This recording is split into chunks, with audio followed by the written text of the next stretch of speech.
My name's Chris, and I'm a 27-year-old man who doesn't really know who they are. Since I started working full-time, I've pretty much devoted my whole life to work. I've neglected friendships and relationships, family, and events that I probably should have been at, and I chose work over them. And that was a realization I had to come to, is as much as it feels like you have to do those things, ultimately it is your choice. It was my choice. Quite often I was asked to do something for work and I had the choice to say yes or no, and I chose to say yes. I chose to let people down. I chose to say no to family occasions and going to see friends. And it wasn't because I didn't want to be in those family events and those friend events or anything like that, but I thought that by saying yes to work, I was proving that I was a good person, that I was a hard worker. I would do anything to achieve something. What? Although now that I look at it, I've given up so many things that now I don't really know who I am. I've got friends. I've got what I would consider to be close friends. But when I look at other people and their friendships, I sometimes doubt how close we really are. I can go weeks or months without talking to my friends, and when we do talk, it's like we've never been apart and we can strike up a conversation again. And I like to think that if I needed them or they needed me, the other person would be on the end of the phone and they would pick it up and they'd be there for each other, whether that be for me or me for them. But I do wonder how much better my friendships could be if I'd put more time into them. If I was able to say no to work once in a while.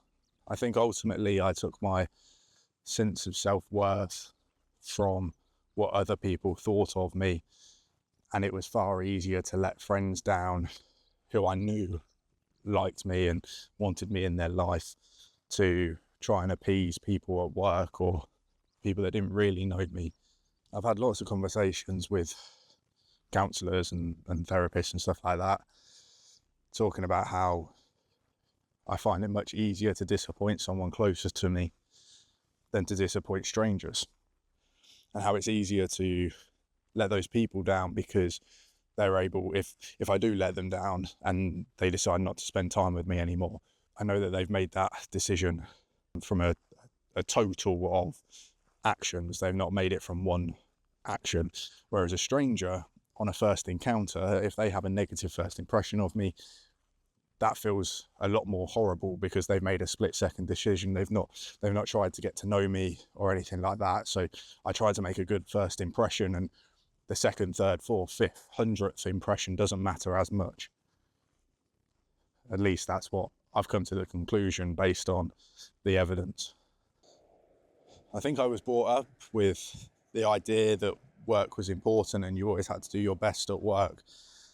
But I never heard the other side of the story, where you are supposed to do your best at work, but you should also spend time with people that you love, spend time with people that want to spend time with you, not because of what you can offer to them, such as a workplace, but because of what being you means. I think I'm getting better at it. I'm in my longest relationship ever currently, and I feel like I'm managing the work-life balance slightly better since being in the relationship. But I know that there are times where I will still be on holiday and pick up the phone, and I don't have to do it, I choose to do it. But I'm also a sucker for the grind mentality, and I follow a lot of people on social media, so Stephen Bartlett, Chris Williamson, Alex Hormozy, who talk about how if you want to achieve something, you've got to work hard for it. You've got to put the time in, you've got to put the effort in. I just wonder now whether I've been putting the time and effort into the wrong thing. Maybe I didn't spend enough time working out what I wanted to spend time on before putting the time into it. I don't really know why I'm saying all of this to the internet. I don't know why I'm putting this out into the public for people to see, but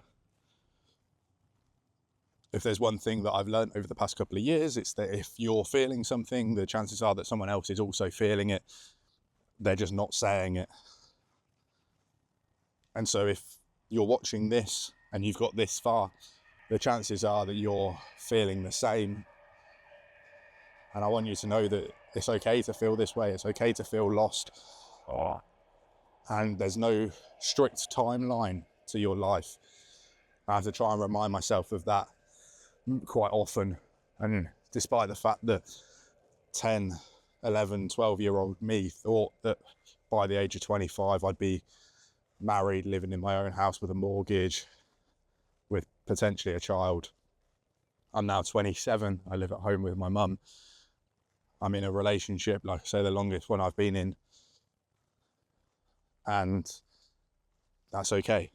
I don't have to follow any timeline that other people set out for me. I don't need to stick to anyone else's plan. But I do need to be okay with who I am. I do need to be okay with where I'm going.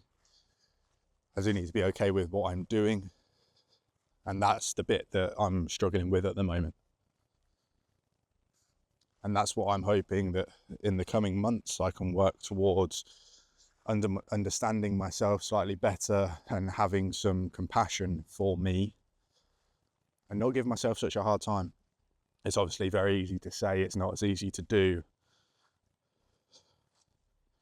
I expect perfection from myself while giving everyone else the grace to make mistakes, and I'll explain to them that the mistakes are what's important, because by making mistakes you learn, by learning you grow. Yet for me, I almost have the expectation that I should have grown already.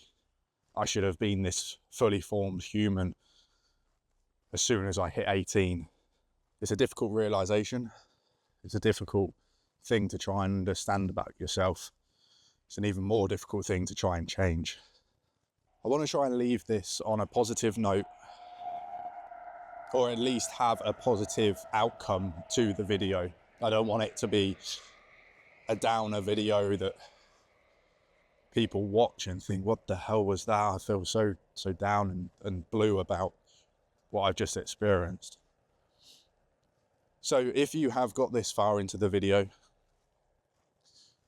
I want you to leave a glasses emoji in the comment section.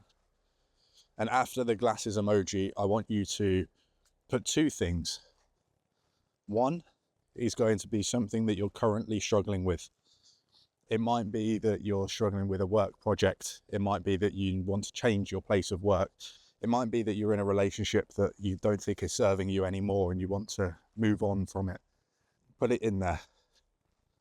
And then the second thing I want you to do is I want you to put in there something that you've done in the last 12 months that you're proud of.